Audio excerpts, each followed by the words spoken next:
Thank you for having me. Apo. Attorney Neil, diretso na kami. Ano ang reaksyon ng kampo ni Attorney Mans dito sa naging desisyon at naging pag-aproba ng Pangulo na mabuksan yung kanilang BIR tax records sa impeachment court? So yung pinaka-comment lang naman talaga ni Attorney Mans dyan is, of course, he will respect the actions of the Senate Impeachment Court. Pero he is also, or we are also reviewing all available legal remedies. Tapos kung may makita po kaming legal remedy, ay posible pong i-exhaust ni Attorney Mans yun siya. Pero number one, we will respect what is happening po, or what is happening currently in the Senate Impeachment Court.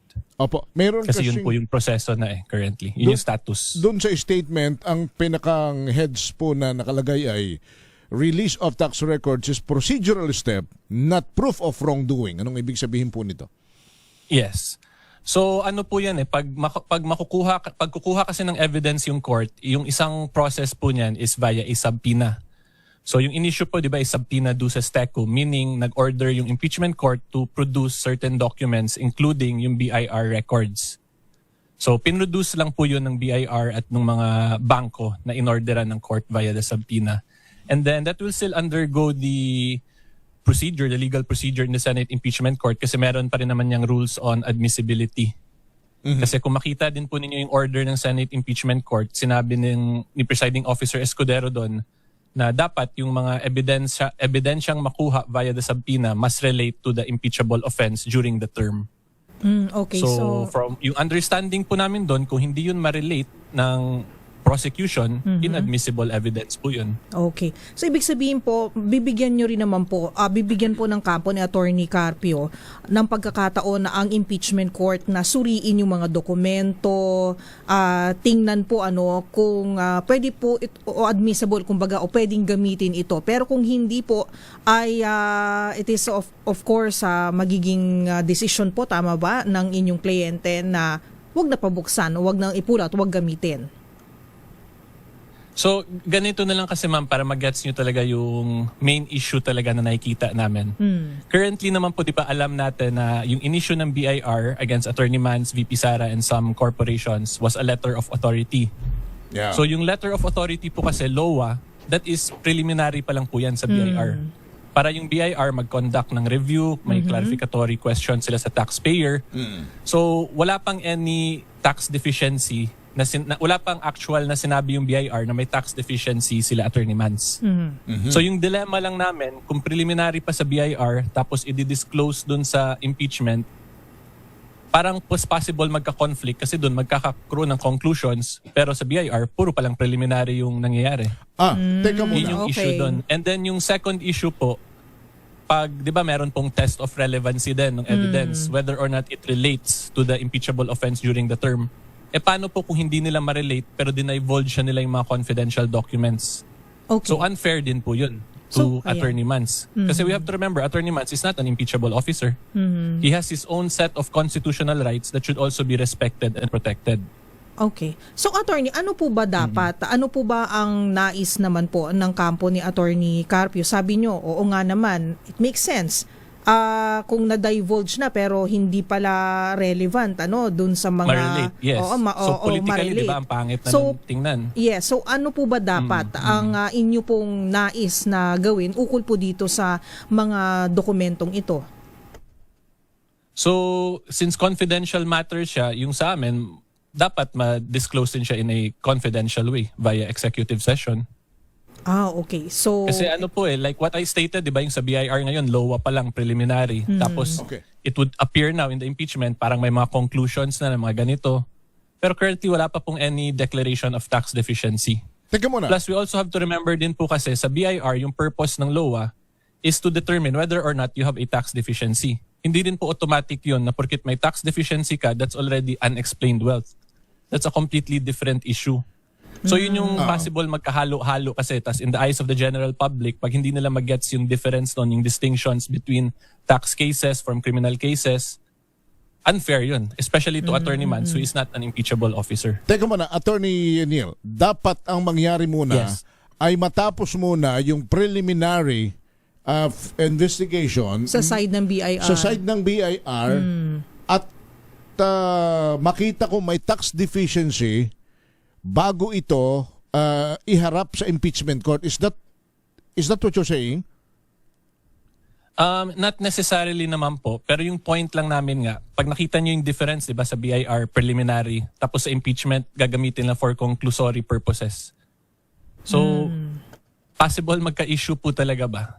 Plus, hindi rin po nga kasi impeachable officer si Attorney Man. So currently, dalawang wala bagay. namang any subpoena to him or walang summon. So how will he confront na So, pinapresent na yung documents din niya dun in So, the impeachment court? So dalawang bagay nga. Una, wala pang findings, any findings of wrongdoings ang BIR. Yes. Tapos pag biglang ginamit na ito ng prosecution at inilantad na sa publiko, because we were dealing with figures. We're dealing with Yes. we're dealing with numbers. Pag hindi well versed sa bank transaction or whatsoever, ang publiko pwedeng i-spin na may tinatagong BIR o tax record ang na related sa yung sinasabi nilang hidden wealth ang mag-asawa. Yes. Yun nga yung possible na scenario kasi pwede na siya gamitin as material, 'di ba, for commentaries, statements ng mga anti-Duterte na group. So, yun yung dilemma. Kasi we have to remember yung impeachment process is not political, 'di ba? It's not purely political, it's sui generis, but the main purpose of impeachment ay to determine whether or not ma-impeach ba or ma-convict yung impeachable officer. Hindi naman para sirain yung political reputation ng individual eh. So now your Diba? Hindi po yun prayer, yung purpose ng impeachment. now your prayer to impeachment court is to treat it confidential and discuss it in a Executive session. Yes, kasi unfair po eh. Pag i-disclose sila lahat ng confidential documents tas biglang hindi pala nila ma-relate to the impeachable offense during the term, so why did you disclose that information?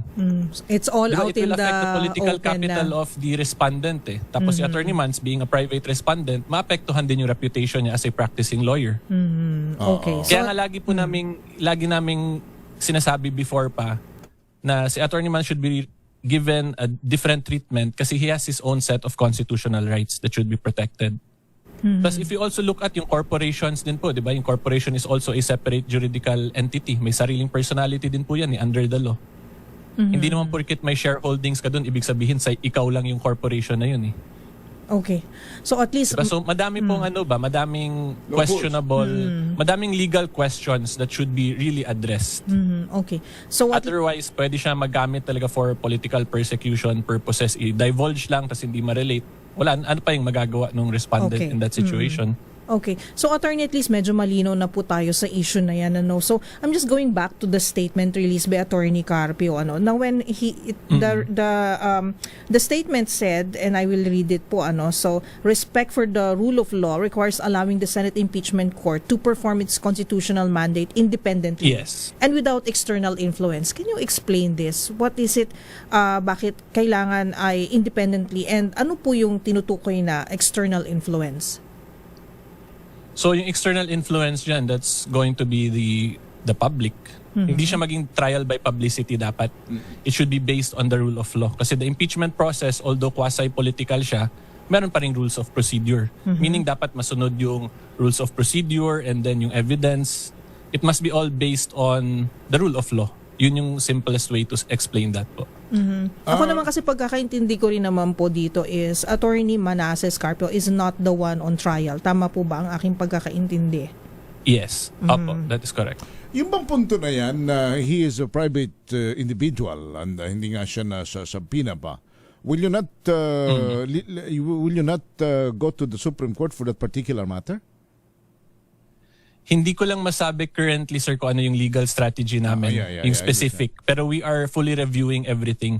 Kasi binabalance din po namin, kasi ayaw naman namin yung dating ngayon pag nag-file kami ng cases, kasi yung itatapon na naman na issue niyan kay Attorney Mans ay pinipigilan lang yung impeachment. Hindi po yun ganun, di ba? Sa statement, may kita ninyo, he 100% respects the impeachment process. Yeah. Pero it should be done in a manner na respected din yung constitutional rights niya. Ayaw namin ipakita, ayaw namin na isipin ng public na if he will file cases, it's just simply to stop the impeachment. Hindi po yun ganun. Attorney Neil, He is simply following the rule of law. Yes, opo. pakibigyan mo nga uli kami ng constitutional right, regardless of kung ito ay first gentleman or attorneyman Scarpio. Ano ba yung constitutional right ng isang Pilipino, ng isang individual, ng isang taxpayers na dapat igalang? Right to due process and right to confidentiality. Kasi kung i-divulge po yung documents ni Attorney Manz, he will not be given an opportunity to confront it. That's the problem. Sana dun yung right niya to be heard. That's a violation of due process. Pagkatapos yung mga... You cannot just say asawa ka ng impeachable officer kasi that is also a document na siya yung named individual. Hindi naman si VP Sara lang yung nandun eh. Tapos yung mga abogado ng defense, abogado lang yun, VP Sara. Yes, opo. So wala kayong... They're not speaking for Attorney Manz. So wala kayo palang representasyon pag nagkataon? Well, currently, yun po yung nangyayari. Kaya nga po it's a very it's a very complicated issue. Kasi ayaw nga namin magmukhang gusto na ginugulo lang ni Attorney Manz yung impeachment. Pero he wants also, of course, ma-respect yung constitutional rights niya. Kasi rule of law po yun, di ba? That's in our preamble sa constitution natin. Pero, attorney, ano naman po ang reaksyon ninyo pag sinasabi naman po ng iba na Attorney Manz Carpio is the husband? So, meron tinatawag na conjugal properties, shared Conjugal properties, property. may mga ganun po. Ano naman po ang explanation nyo po dyan? Hindi ko lang fully ma-discuss yung substance yan, mama, kasi that's part of the legal strategy. Pero ang masasabi ko lang po, yung ganyan kasi that's under the family code. So meron din tayong constitutional rights under the Constitution. Yun lang yung masasabi ko na medyo okay. general term for it. Okay, kasi marami nagsasabi na because of the connection, husband and wife, conjugal property, Yes. what is yours is mine, what is mine is yours. Di ba may mga ganun po na usapin? So, For family code purposes mainly. yes. This is an impeachment process po. Iba naman, okay. Diba? Para malinaw. Okay po. Paano pala, Attorney Neil, kung biglang ilabas ito ng impeachment court at pagdating sa punto na isa sa publiko na yung BIR records ni Attorney Manz Carpio, ang sasabihin ng defense, we are not privy to that. We cannot stand on behalf of the second gentleman because we are not his lawyers. So I cannot speak, sir, unfortunately, for the defense. Hindi, ibig ko sabihin, on your side, pwedeng sabihin nila yun. Teka muna, bakit ba hindi naman kami ang abogado niya, hindi naman siyang impeachable officer. Because he's not impeachable individual nga. Yes. Yun nga po. Pero I mean, as to that na baka sabihin ng defense, hindi po ako yung proper person. Pero that's a possibility. Pero hindi kasi ako, sir, pwede mag-discuss lang ng speculations possibility because I'm here as the spokesperson of Attorney Manz, as an engaged lawyer po. Basta para sa inyo lang, your prayer, para naman hindi malabag yung kanyang constitutional right, is kung wala pang findings, malinaw yon. Kung wala pang findings ang BIR, don't discuss it in public, mag-executive sessions muna.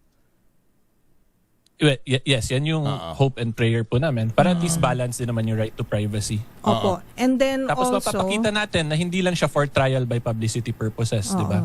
Nirespeto rin talaga yung constitutional rights ng lahat ng involved. So, or binimension nilang parties. So, yung reiteration lang siguro, attorney, dun sa statement ni Attorney Carpio na, of course, his side will continue to comply, and I quote, with every lawful directive while fully exercising the constitutional rights available to every Filipino under a system of justice. So, he will be cooperative, he will comply, tama po ba? Gagawin niya rin po ang kanyang parte kung ito po ay nasa batas, tama po ba?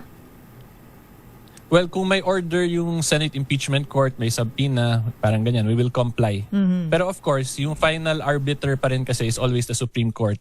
Yung final to determine whether or not may grave abuse of discretion ba, how to properly interpret the Constitution. Kasi currently, although may order yung Senate Impeachment Court, yun yung decision ng Impeachment Court. Pero pwede pa rin po yan interpret sa Supreme Court. Lalo na po kung mapakita namin na may grave abuse of discretion. And So finally, he always has that option po. and finally, Attorney Neil, Yes. you were saying wala kayong tinatago, wala kayong pinagtatakpan. All you need, all you want is to respect the constitutional rights of Attorney Mans Yes, Carpio. follow the rule of law. Yun lang po talaga. Walang political persecution, walang railroading. Respetuhin lang natin yung Constitution kasi that's not only Attorney Mans's right eh. 'Di ba? The Constitution ay para po yan sa lahat ng Pilipino. So wag po sana sagasaan yan kasi kung sinasagasaan you are railroading the Constitution, you are literally parang lambasting the Filipino people. Kasi kung Diba? Yun lang po talaga yan. kung magagawa mo ito sa asawa ng pangalawang pangulo, baka mag-aalala rin ang mga ordinaryong Pilipino. Plus pag hindi po talaga nirespeto yung Constitution, wala nang rule of law sa bansa po natin nun. Alright. Attorney Neil, Diba? thank you for joining us. Salamat po. Thank you po, Attorney. Thank you po for the invite. Opo. Salamat. Good evening po. Si Attorney Neil, ang abogado po ni Attorney Mans Carpio, tagapagsalita ho niya. So,